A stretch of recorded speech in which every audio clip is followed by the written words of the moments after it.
Love Hurts just came out, featuring the funny Asian man from Loki, and I gotta say, it's alright. Like, it's an action comedy movie, so don't expect superb quality. However, I want to start the video off positively and say I did enjoy the action scenes and choreography. I found it to be the more entertaining parts of the film. Key gets to do a lot of the improvised fights, where he just uses everyday stuff, and while not everyone will like it, I find it a good way to showcase the skills of the characters by applying their skill because they're crafty and unpredictable. But on the other hand, he does randomly take a lot of damage. Like, he's basically Batman half the time, but at the other times, he gets hit for seemingly no reason. It's like he takes damage when the script says he's supposed to take damage, as opposed to him being rusty or overwhelmed. The movie also coincides with the release date, being near Valentine's Day. It has a theme of love being a driving force of the events that exist before and during the movie, which is cool and all, but I don't personally think it was necessary. The movie could have taken place outside of Valentine's Day and it still felt the same. While it is a lot of fun seeing Key doing the retired assassin finds purpose being a good person trope, the other elements aren't as developed as him. It feels like they gave him all the personality and left only a little for the other characters. Like, he's the best part of the movie. When the focus is on him reflecting on his actions and the movie lets him act, he really gets to flex his acting muscles. Like, even though it's a silly movie, I still like the character of Marvin. He honestly reminds me of my male relatives and how hard they work to turn their lives around into something great. Marvin actually changed from the past life he had. Like, he isn't faking it.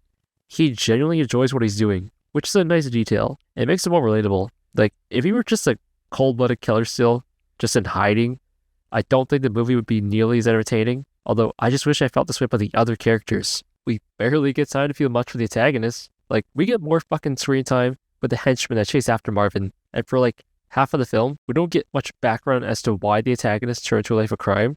We don't know how he turned Marvin into a killing machine. We don't know how he built up his criminal empire. We just get silly scenes of him drinking boba and getting upset when his people can't catch Marvin. And as for the side characters, the only one I really liked was Marvin's boss.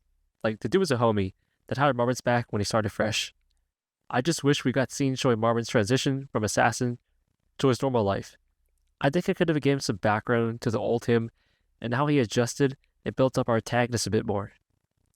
We get some flashbacks, but they don't really sate my curiosity. Like, the main plot consists of Marvin trying to live a normal suburban life, when all of a sudden, his past life as an assassin comes back to bite him in the ass.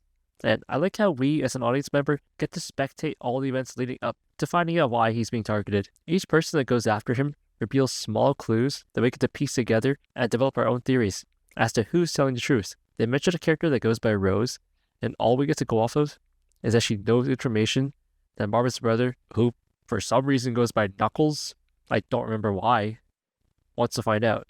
And the last person who knows of her fate was Marvin. And honestly, the pacing at the beginning is pretty good. It sets up the rising action and gives us all we need to know without jamming too much or too little detail. But as the movie progresses, we see its flaws show. We're about to get into spoiler territory, so be warned, and leave if you want to see the film first. Okay, let's go. So the reason Marvin's being hunted is that he secretly loves Rose, and on the day he was supposed to execute her for his brother, he spares her and tells her to leave and never return. But now that she's back, she decides to send her calling card to everyone, including the people that wanted her dead. But she also wants to get rid of them to be truly free. So my thought is, why even tell them? Like, I get why she contacts Marvin. She wants his help to take down his brother. But in doing so, he almost gets killed. Like, lady, are you stupid? We also discover that she also has feelings for Marvin. Yay. Wow. But my thought is, they really don't tell us why they like each other. I think it's implied from when they work together under his brother.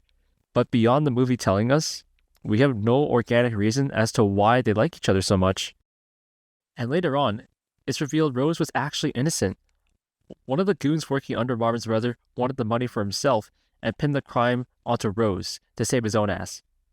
And for a guy who's so careful and money hungry, you'd think he'd find out about this sooner, but it took him years to figure out that he got duped by a different person, which doesn't really help to make him seem all that intelligent. And you may be thinking, D'Anthony, you're being a bit too critical about a comedy movie. Why can't you just have fun? Believe me, man, I tried. I attempted to turn my brain off, but the movie just forces events to happen and has too many scenes that add nothing to the plot other than to stave off our boredom. Like, the fact that almost all the actors are doing a good job makes me upset, knowing the movie could have turned out a lot better had the script been more refined.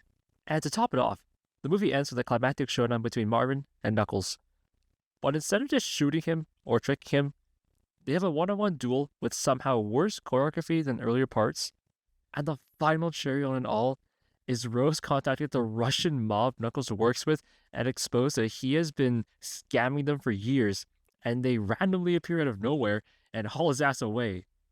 That's right, these characters that were never relevant for the whole movie decide the fate of the villain off screen. This movie is kind of fun, but really dumb. 6 out of 10. Subscribe if you enjoyed listening to me complain about comedy movies.